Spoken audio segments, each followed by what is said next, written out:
Welcome to FEO on the Air, the voice of the festivals and events industry in Ontario. This week, it's Supplier Spotlight with your host, Jay Nijhuis. Welcome to FEO on the Air, Supplier Spotlight. I'm your host, Jay Nijhuis, and thank you so much for joining us today. You know, after the FEO conference last February, we conducted a survey with the delegates, and overwhelmingly, the feedback was we need more education. We need more networking. So we decided that our organization would bring back the FEO on the Air podcasts that were quite successful over the last few years. We took a bit of a break. So every Tuesday at 11 o'clock, you'll be invited to join us as we rotate through 4 different FEO on the Air podcast themes. Last week was the first one. It was Masterclass with Dave McNeil. Masterclass is when we do a deep dive into issues that concern all of our festival and event organizers. This week, obviously, Supplier Spotlight, where we shine the spotlight on our most valuable resource, our suppliers. Next week, it's Festivals Helping Festivals Share Our Stories with host Marnie Lapierre. She'll be talking to festival and event organizers and learn about how they came up with solutions to issues that were causing them some grief and how they dealt with it. And lastly, in the rotation, it's Experience Ontario, which again is hosted by our CEO, Dave McNeil. It's where we identify a region of the province and we talk to the RTOs, the DMOs. We highlight 3 festivals from that area. And we also talk to Attractions Ontario to find out what else there is to do in that region so that not only will people be attending the festival event, but they'll be able to stick around and maybe make a weekend out of it. And that region of the province will see some nice tourism dollars rolling in. Just a couple of quick housekeeping items. This is being recorded today. You'll be able to watch it back on our YouTube channel, or you can listen back on Spotify, SoundCloud, or iTunes. And at the end of the session today, there will be a Q&A, so you can ask your questions live at that point, or if a question comes to mind, just type it in the chat. And Debbie will let us know the questions there, and we'll ask our guests. Speaking of our guests, they've been very patient, waiting, so let's bring them into the conversation. Joining us today from NorthStar Fireworks Entertainment Incorporated, it's Patrice Guy and Dustin Hadley. Welcome, gentlemen, to FEO Supplier Spotlight. Glad to have you. Thank you so much, Jay. We're happy to be here, and we're super excited. It's been awesome so far. It's been, thank you for the introduction.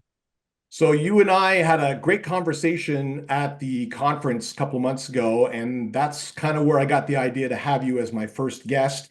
We had some great talks about the differences between drone shows and fireworks shows, and I thought that's pretty interesting. And if I find it interesting, I'm sure people that are doing festivals and events will too. So if you could just tell us a little bit about yourselves, like your experience in this industry and about your company. Maybe Patrice, you can start with that. Well, I started with drones in 2015, so about 10 years ago. At the time, I was living in Asia. I was in Manila, in the Philippines. And the first show I did was 50 drones that I built myself in my bedroom with my soldering iron and all that. And now we do shows with hundreds and hundreds of drones, and we don't build them anymore. Now we can buy them. So, about 10 years that I've been doing drone shows. Dustin? Yeah, for me, I joined NorthStar back in 2022 and started as a production assistant and kind of worked my way up through the ranks to a production manager. And now I'm the general manager here at NorthStar. And it's definitely been super awesome being able to connect with all the different communities and also just learn from Patrice and his wealth of knowledge that he has in the industry. So obviously tons of experience shared between the two of you. And that's why I think I'd like to ask you, after all this experience, what in your opinion makes a great drone show or a fireworks show? Like, is it the length? Is it the music? Is it a theme? Please tell us. I feel like you'd be better to kick this one off. Well, I'll fill in the gaps. What makes a great fireworks show and what makes a great drone show is different. So let's talk about drones for the time being. What makes a great drone show is to think about the audience. Sometimes the people that are buying a drone show, they want their name to be known. You know, they want people to know what they're advertising. And sometimes that can be a mistake. If you want to do strictly advertisement with a drone show, the crowd will tell you on social media what they think of it. What makes a great drone show is a show that's entertaining. It's a show that keeps your attention. It's a show that's got a lot of images. Yeah, like he's definitely right. And like one of the other things that I think kind of separates drone shows from fireworks and kind of focusing that area is that drones are able to do a lot more storytelling elements. So beyond just like marketing for particular brands or particular events, you can kind of break down more of the history of how that particular event unfolded or within a community itself if you're doing a celebration that way. So I think it just opens up a lot more ability to kind of give impactful moments to who you're presenting to in your audience. And then you can take that and kind of create a multi-sensory experience by, we have a machine called, I guess a piece of equipment called Time Machine, which essentially allows us to sync up audio to the drone show. So we've been trying to encourage clients to go more doing voiceovers, doing like the pairing with music. So that way you can evoke a little bit more emotion, so to speak, out of the different shows. And then that's kind of like, I think what kind of transitions and separates a drone show from a fireworks show. And then Patrice can give his opinion on what makes a great fireworks show. What makes a great fireworks show is definitely not the duration. And the municipalities, when we bid, are always looking for a duration. You got so many thousands of dollars, and we're looking for a 15-minute fireworks show. What that causes, it creates shows that are too long. Fireworks shows in Ontario are too long. If you take the same budget and you cut the duration in half, you will have a show that will be much more exciting, much more fun. The clients that we sell to think that by buying more minutes, they've got more value for the money. And that is not the case. Make your shows shorter, same amount of money, make them more intense. And people will remember them better than before. Tell them about the show that we cut the duration. Yeah, I was about to say, kind of building into that, Patrice, to kind of chat a little bit more about his experience, particular in fireworks. Like Patrice has been doing fireworks for, I would say 40 years now, essentially at this point, give or take. And he's been lucky enough in order to be able to participate in different events such as like the Olympic opening, celebrations for royalty. Like he's very well versed in terms of setting up some of these amazing pyrotechnic displays that you can see that have won many awards, Guinness World Records, etc.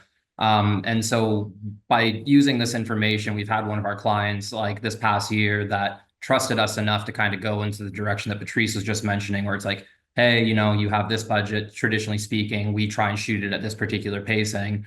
But if you give us a little bit of opportunity to be a little bit more articulate in our design patterns here, and then cut it down into half the amount of duration. I know that you may think that that's going to be kind of negative to the community who's watching, to be like, oh my gosh, you guys maybe feel like you cheaped out or things got reduced. But the impact that it made beyond that, people were commenting online. They were saying that it was the best fireworks show that they've seen in a while. And even the client himself came over afterwards and, you know, just essentially thanked us for making that difference and kind of convincing him to kind of go in that direction. And then we were lucky enough to be able to do the same show again for them this past winter. So we hope to be able to do it again the following year and just kind of keep trying to change that trend and direction going forward for how the standard of fireworks shows are shot in Ontario, and trying to make that more of a curated, particular, explosive, rememberable element, as opposed to just these longer paced shows that, typically speaking, you may forget about the first few minutes of it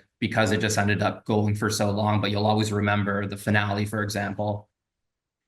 So there was a question, sorry to interrupt you. Darren asked, what do you recommend as a good standard length to get the bang for your buck with impact? Good question. Good question. I think that if a municipality bases it at $2,000 to $3,000 a minute, they will get much more impact than they have now. Now in Ontario, it seems to be around $1,000 a minute. So if a city has got $15,000 budget, they will ask for a 15-minute show. If they do the same calculation, but they use $2,000 or $3,000 a minute, they will have a show that will be much more impactful. much more impactful, and people will love it better. The worst that can happen in a fireworks show is when you see the crowd going like this. Watch and seeing, you know, how long the That's pace. the worst thing that can happen. I think that's the worst thing that can happen at any show. Oh, no doubt, absolutely. Just like, is Yeah. it over yet? Like, what's going on? So the way that we try and have been designing our shows, as opposed to kind of more like haphazardly picking different elements and kind of just putting them into the sky and kind of hoping for the best, is like we've been trying to set up scenes, and like with Patrice's background and experience and helping set up all these different grand displays at these various locations. We've been taking a lot more time and thought into trying to get these setups going, and it's been nice having the clients kind of trust us and be able to see the difference organically be shown through the community online when they make their comments back.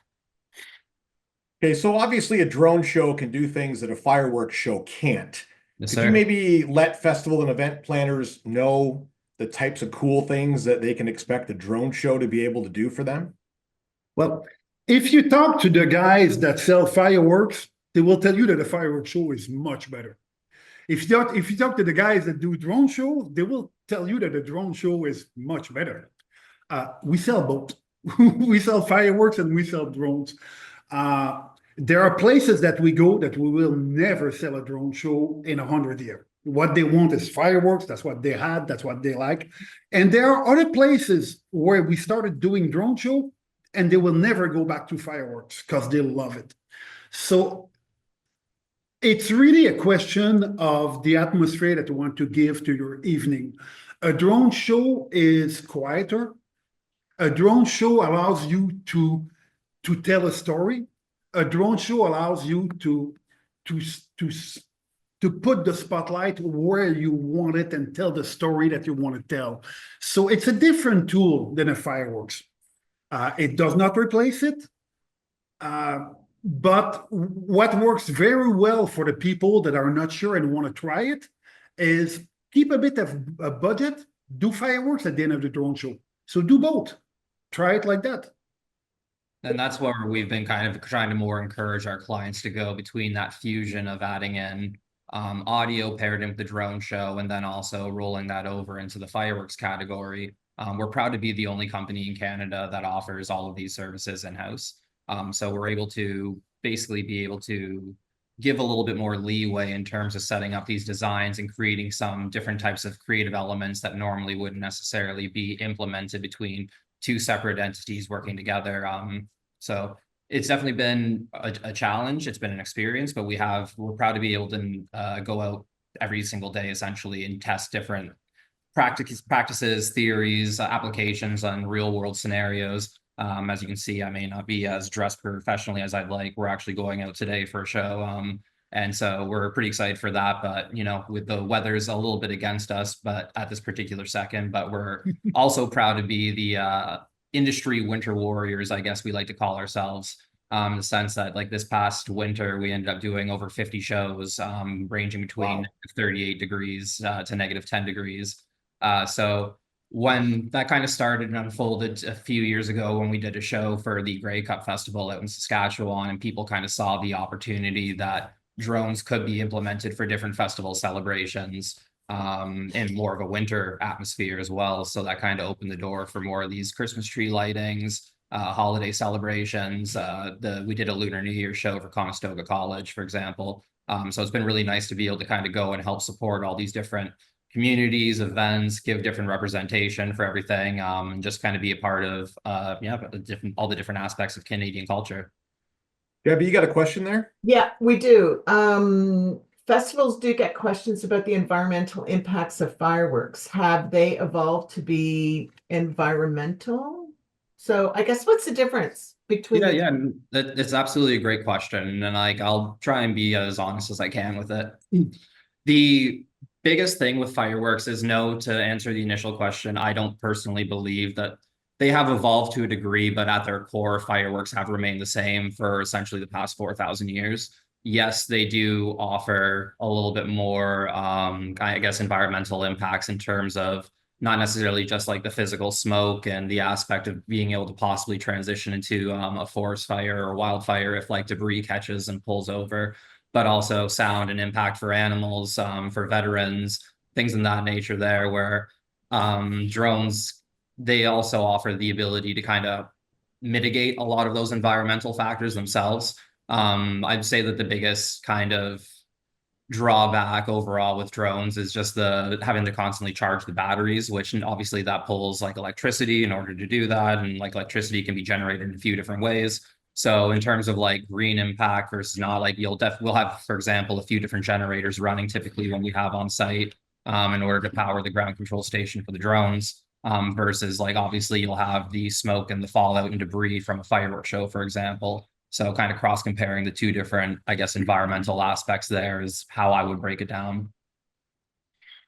Awesome. Thanks.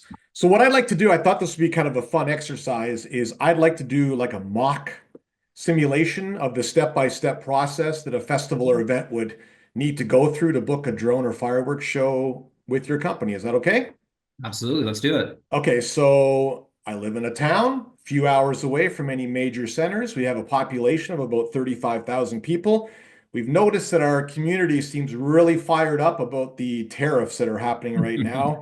And we've decided that we want to really up our game this year. We want to celebrate Canadian pride because we think that's kind of what everybody's talking about. Absolutely. And we heard from Festivals and Events Ontario that NorthStar is the best in the business. So before I call your company, what is the minimum lead time that is required for planning a show?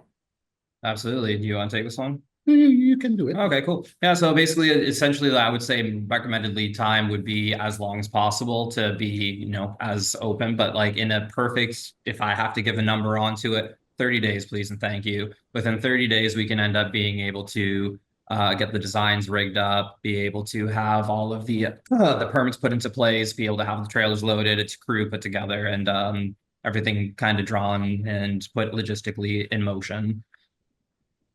Okay, cool. So the venue is going to be our community soccer fields and baseball diamonds.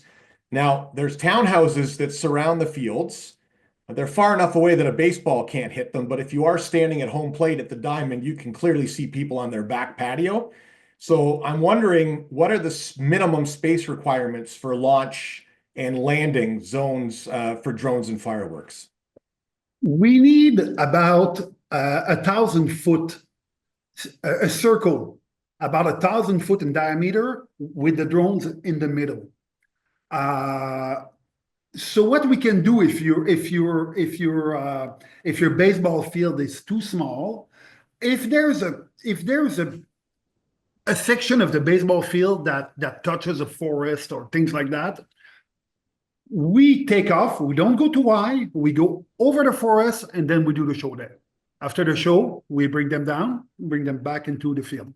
So we pretty much always find a way to make it work, but keep in mind that we need a distance. It's similar to a fireworks show. And when you do fireworks, you need about 1,000 foot with the fireworks in the middle. It's about the same distance for the own show. So should I be asking you guys when I call if you've ever done a show in this region or this area before? What you should do is just give us the place. We will bring it up in Google Earth, and immediately we can tell you if it's doable or not.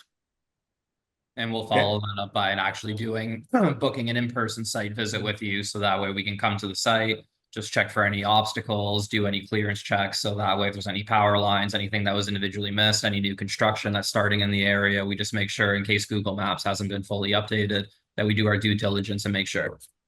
So site surveys and NavCan coordination will be done just by you guys, or I need to help you with that?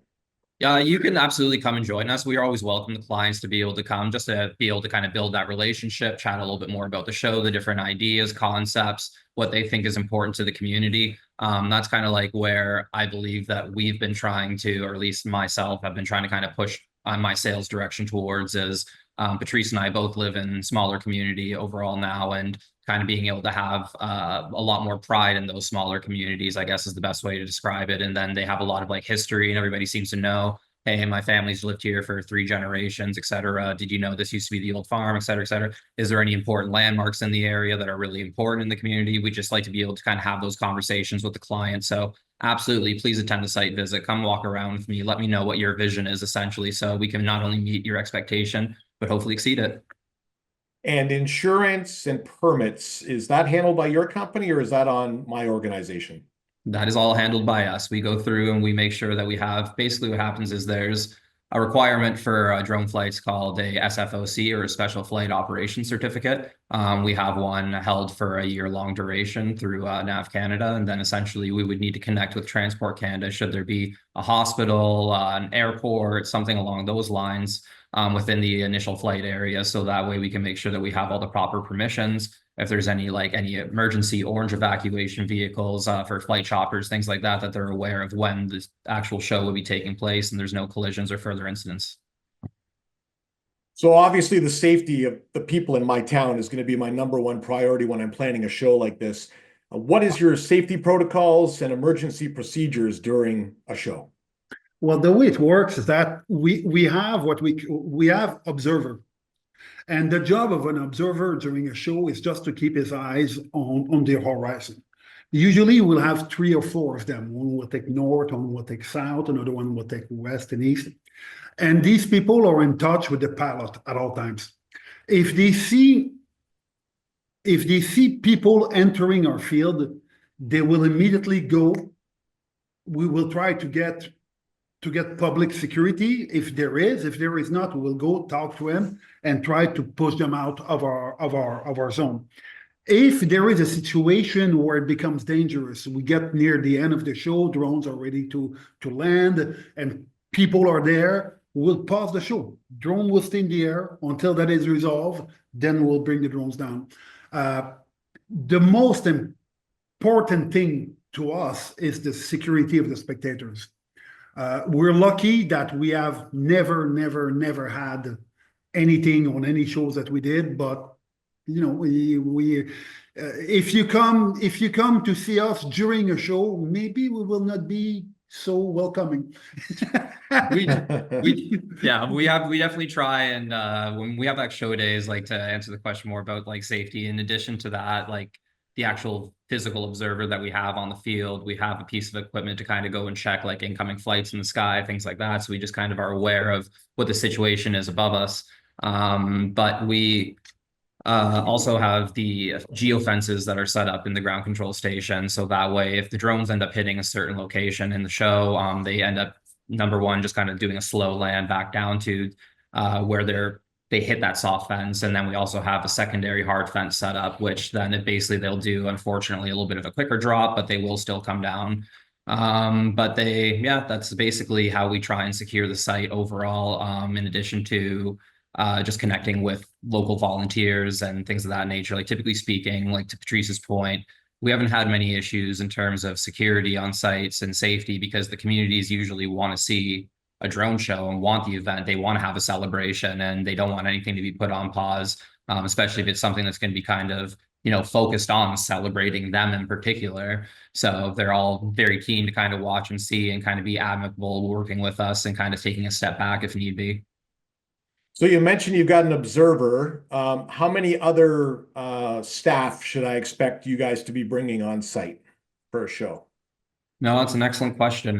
Like typically speaking, that kind of is dependent upon how many drones are used in the show. On average, I would say that most clients usually end up going between 100 to 200 drones is usually where most people fall. And in that category, we would bring our pilot with us, our designer, in case there's any changes that need to be made, as well as typically 2 other teammates that'll be working on the ground crew. In addition to seeing what other volunteers we can have. And then worst case scenario, if we aren't able to have any volunteers, we have many other crew members we can bring. Like, so for example, tonight, we're going to be doing 200 drones with a crew of 6 people. So that way we can have the various entrances of where we're flying, just kind of, monitored, taken care of. So that way, like any situation arises or somebody wants to approach too closely, we just have a bit of a tight eye on it to make sure that the safety of everybody's kind of kept in check. So any festival or event planner will understand that there's obviously that time window where the event is taking place, but there's also extended time frames at the beginning and the end of the event. that we need to plan to allow you guys to have access to the venue. What are we looking at for the setup of a show and the teardown of a show? Like, how long does it usually take you guys to handle that stuff? Well, we usually like to be on site quite early. Usually we'll be there between lunchtime and 2 o'clock in the afternoon to start installing it. And that makes us ready to fly at about 4 or 5 in the afternoon, even if the show is at 10.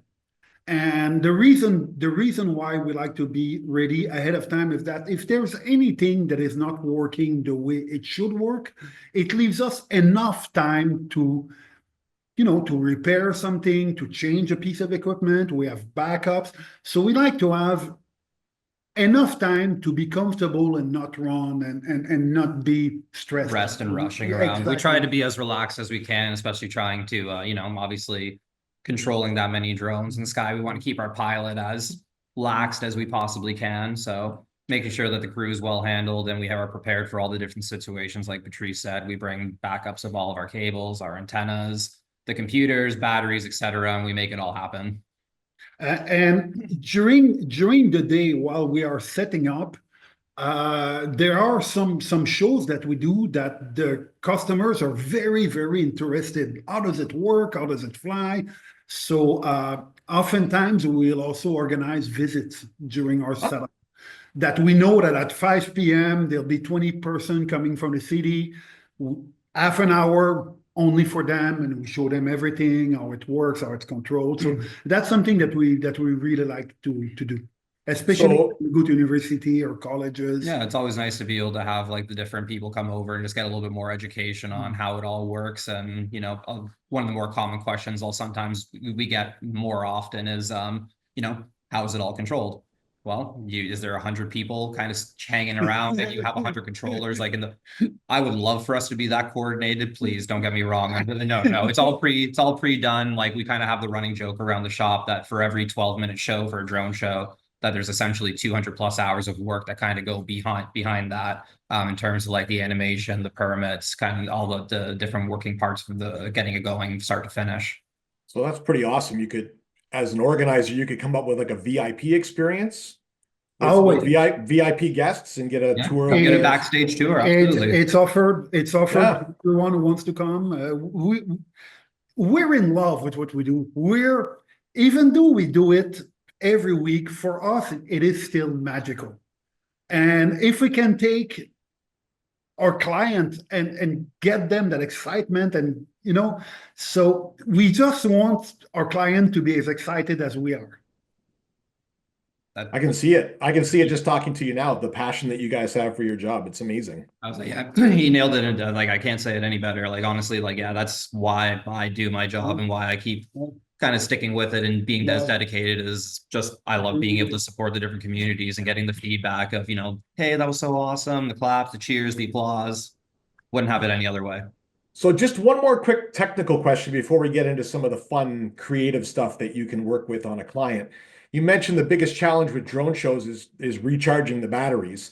You guys handle all the electrical, or is it on us to get a sponsor for generators, or how does that work? We handle it all start to finish. That's kind of one of the things that we pride ourselves on is being a full service entertainment company. And like I said, being able to have arguably the most experienced pilot in North America, let alone all of Canada for sure. Not arguably all. And then like I said, having our design team fully in-house, being able to produce a little bit more images than a lot of other people would typically see in a drone show.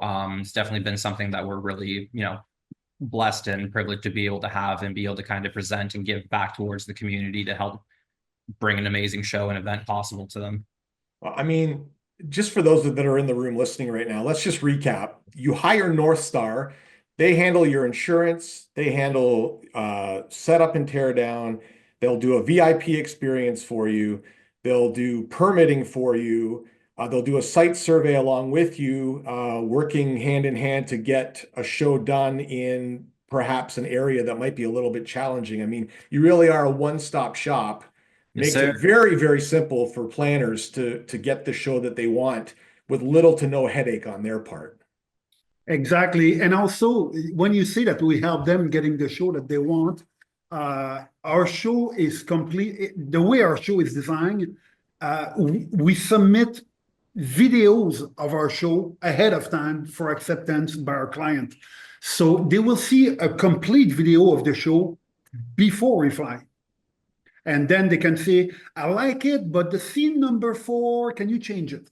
We'll do it, submit again until the client is 100% happy. Which is why, like I said earlier, like, worst case scenario, 30 days, but the longer you give us for lead time, the more time that gives us in order to be able to make, like I said, not only meet your expectations, but hopefully exceed them. So it's funny. My next question was going to be, when we discuss cost in our conversation, what's included in the quote? I think we've done actually a pretty good job covering all the stuff, but if there's anything we missed, now's the time you could let us know what is included. Like I said, I think we covered pretty much all of it. Everything is included. Traveling, lodging, production, permits. We handle everything. All you need as a customer is to give us a field to do it. And that's pretty much all that the customer has to do.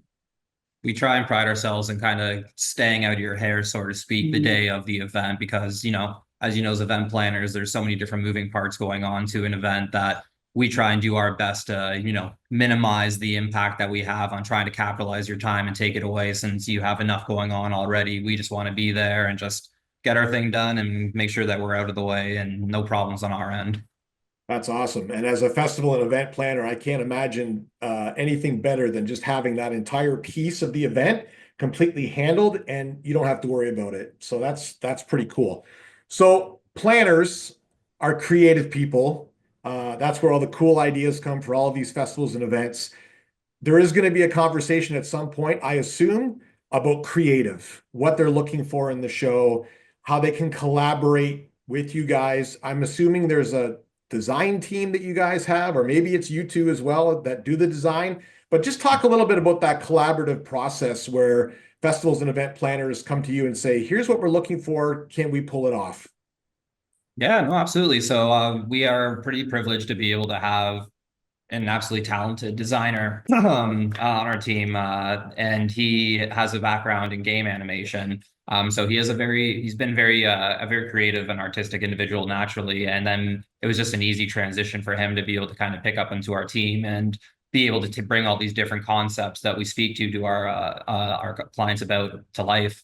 For example, being able to, I noticed one of the people in the meeting right now is for the Scottish Festival. So we happened to do the Glengarry Highland Games last year as a similar concept, and being able to take some of the different Highland games and bring them to life in terms of like the caber toss and the different various events was definitely really, as somebody that he had never seen or heard what those games and events are. And I was just like, oh my God, I'm so excited. Like, I love the Highland games. Like, my grandma's going to be so stoked. And then we end up giving him like, this reference, and then seeing him like actually go through and build them all. It's been absolutely fantastic. And like to Patrice's point earlier, where, send some things over and maybe the client envisioned it one way in the particular sense when they were kind of storyboarding it on their end, if they were have their team working on it. But then when they bring it to us for actual presentation during an actual storyboard meeting, we're like, hey, that concept may not work out as favorably as you want. In our professional opinion and experience, we've kind of think that it would be better to push it in this direction for XYZ reason. And then we feel like we have enough different kind of feedback and comments from various audiences that we can kind of back that up and be able to reinforce to our client and show our work, so to speak, that, maybe this is the direction that we should take it, and then build on that concept. So the design team has been absolutely phenomenal, being able to knock all those things out of the park and be able to bring a lot of different, shows and visions to life for people. So I'm super proud of them. Hey, Dustin, you mentioned with a customer that had a design team and they work with us and all that. Mm-hmm. Tell them also that sometimes a customer, they have no idea what they want, and we submit a whole show. So tell them about that. Also. That's a very good point. We've had a few different clients that have essentially, like, much to Patrice's point, just reached out to us, been like, hey, we're really excited for this technology. Like, it's new, it's something we want to do. Traditionally, we do fireworks, but we have fire ban on right now, which was a problem that we had a summer ago where I would say 80% of the shows for Canada Day ended up getting canceled. And that was obviously like, a big community celebration that a lot of people look forward to. And some people were kind of scrambling around last minute onto like how we can fit this in. What are we going to make happen? Like, I don't have enough time to kind of sit down and flesh out all the different ideas with the team. Just make a Canada themed kind of deal. And then trying to bring all these different elements because, there's so much around that we can focus on, and trying to bring all these different aspects, divide them up appropriately. And then, between having 100 drones in one show, having 300 in another show, and then just trying to like flesh out all these different things. So that way it kind of encapsulates the idea and vision of what the client's looking for, and then bring it forward. And a few times we've just absolutely hit it out of the park, and they've fallen in love right on the spot, been like, no changes necessary. We're ready for action. And it's definitely a feel good feel it to be able to have that and know that we kind of like understood the needs of the client and we were on board with everything on the same page throughout the whole process. So yeah, it's definitely been a real treat being able to kind of go through all these different things and keep us on our toes and see all these different ideas that everybody has. So we mentioned the visuals, obviously music, sound, audio, it's a big part of it as well. The big reason why I wanted to have you guys on this early was that we have May 24 coming up. We have Canada Day coming up. There are people still planning for it. Say they wanted to do a Canada Day show, and, again, with this whole Canadian pride that's just kind of swelling up all over the place right now, they wanted to do like a montage of Canadian music as the backdrop for. Would you put together the music bed, or would they be required to provide it for you? How would audio work? We would be more than happy to mix together an audio for you. Like I said, we're full service. If you guys have recommendations, you want, one or two particular songs, but, we fill in the gap otherwise, we're more than happy to make it happen. We have a really talented team.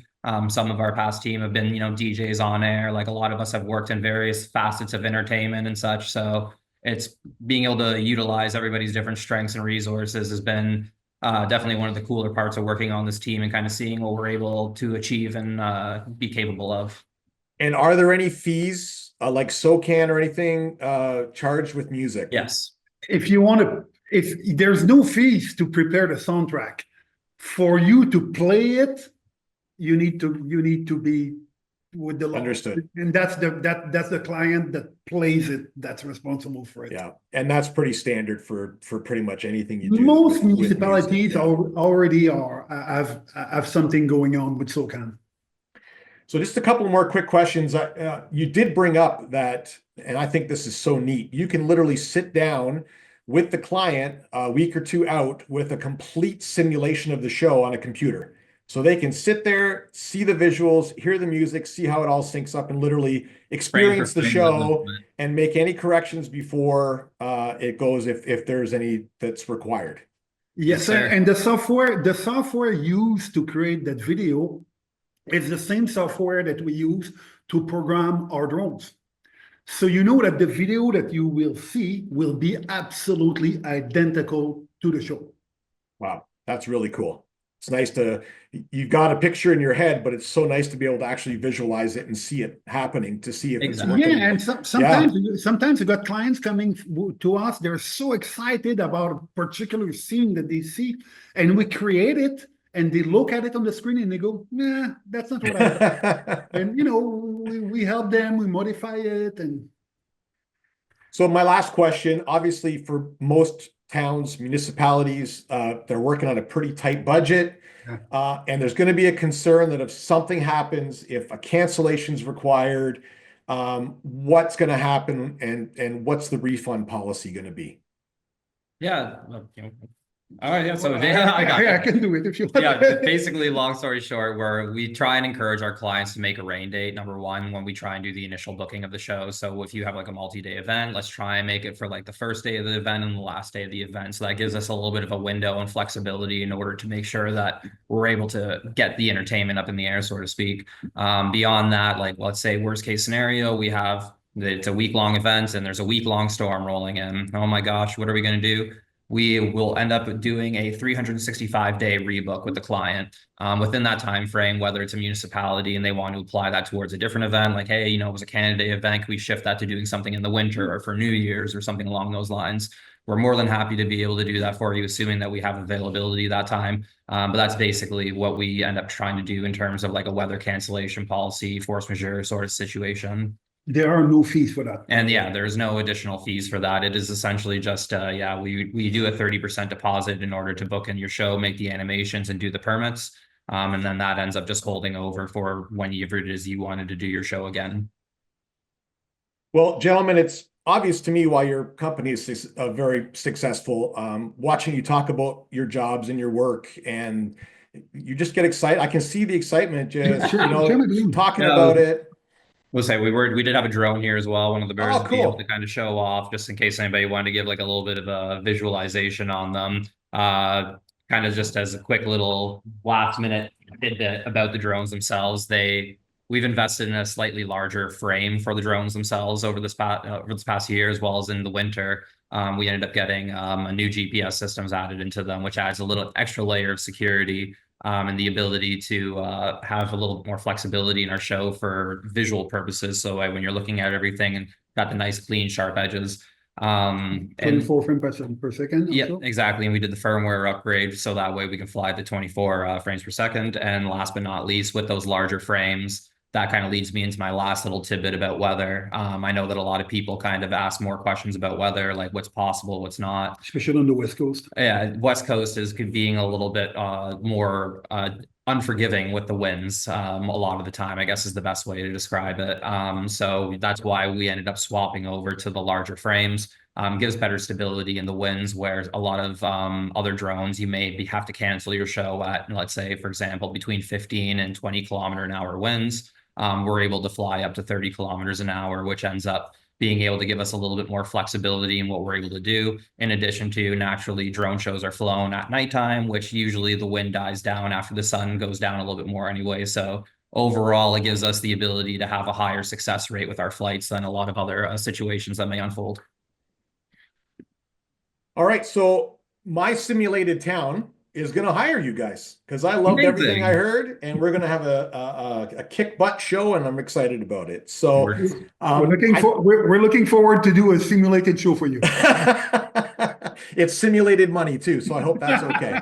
No worries. I think what we'll do now is we'll open the floor. If anybody has any questions, they can just raise their hand and turn on their mic and their camera, and we'll take a few minutes here and answer any questions. Is there Darlene had one early on, and she said, how did you get started in this business? I was at home back then. I was living in Hong Kong. That's about 6 months before I moved to the Philippines. And I'm in Hong Kong watching TV one evening, and I get into something from Japan on the TV. And they do a drone show. And I'd never seen that. And I saw the drone lifting off over the stadium. And by then I was doing only fireworks. And I looked at the drones and I said, this will be the end of me. I got to learn how to do that. That's the future. And I researched companies that were selling drones. There was no companies manufacturing drones that could do that. And then I searched for the software. How do you operate that? Couldn't find anyone. Everything was done in-house by 2 or 3 companies on the planet. There was Intel in the USA, and there was a company in China. And finally, I found a small little company in Latvia. There were 3 or 4 engineers that had come up with a software that worked most of the time. So I called them. I got into a plane. I went to see them. They trained me how to use their software, and they showed me how to build a drone that would work with that software. Came back home, built 50 drones, crashed them, rebuilt them, crashed them again, rebuilt them, and did my first show about a year later. Wow, so that's incredible. It was quite a story. So are there any other questions? This is a good time to ask. And if there isn't, I just want to know, do you speak like Japanese or Chinese because you lived in Hong Kong? I guess it's Chinese, right? So My. No, I don't. No, my Chinese is about a Chekhoi, continue, stop here. That's about the extent of my Chinese. So Heather's asking, what was the most challenging show in your memory that you guys had, and how did you overcome those challenges?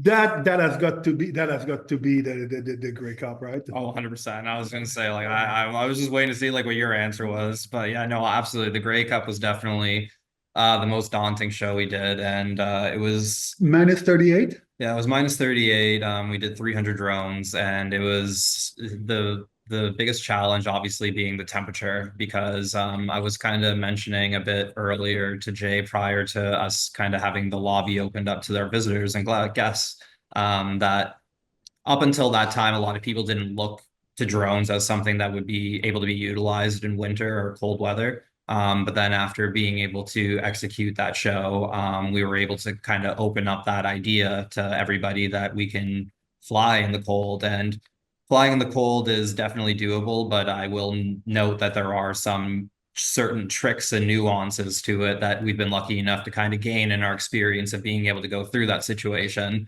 I can't totally reveal all the tricks and how we overcame those challenges and obstacles because, for the sake of keeping some trade secrets. However, Grey Cup was definitely challenging. Drones are definitely doable in the cold, and we would love to be able to come support any of your celebrations in the winter. We're pretty much the only company that does shows all winter long. Yeah, we were, like this past, like kind of continuing on from that, as like from the Grey Cup, we basically the following year ended up getting lucky enough to be invited over to do a few more shows in winter, which now this past season, we ended up doing 50 shows over the past winter, being one of them a series in Santa's Village up in Bracebridge, doing 20 plus shows there. And it was definitely really cool. And I don't know how many people kind of paid attention to the news over the past winter, but Bracebridge got absolutely destroyed in terms of the snowfall that they accumulated. At one point, they ended up having over 160 centimeters downfall. And we were literally, we got stranded there for about 3 days in between after a show. And we were like, all right, cool. Well, I mean, the show's done, but I guess we live here now in Santa's Village. So we just kind of hung out there for 3 days, hung out around the generator, made noodles, and just enjoyed the nice snow-filled trees and nature around us. So if people want to contact you, what is your website address or your email or phone number or whatever you want to share for contact info? Yeah, you can reach out to Patrice or myself. My phone number is 905-626-2579. I'm Dustin Hadley. My email is also dustin@northstar-fireworks.com. Patrice's 613-743-7827 or patrice@northstar-fireworks.com. And yeah, either one of us would be more than happy to be able to help you out. You can see us online at NorthStar. Yeah, there you go. Thank you, Debbie. Much appreciated. NorthStar Fireworks or at NorthStar Pyro Effects on Instagram. Well, thank you, Patrice. Thank you, Dustin, for taking time out of your busy day-to-day to share your knowledge. And I hope you managed to get at least one booking out of this conversation today. That was my goal for you guys. Oh, well, we sincerely appreciate it. We hope so as well. But either way, it was great to be able to help kind of bring a little bit more education on the industry, answer some people's questions, meet some new faces, and be able to chat with you as always, my friend. We thank you again for the invite, and we hope that you equally have a wonderful day. Well, thank you. And make sure you join us next week when Marnie Lapierre hosts Festivals Helping Festivals, share our stories. And I'll be back next month to shine the spotlight on another supplier. Until then, have a great day. Bye, everyone. Thanks for listening to FEO on the Air, the voice of festivals and events in Ontario.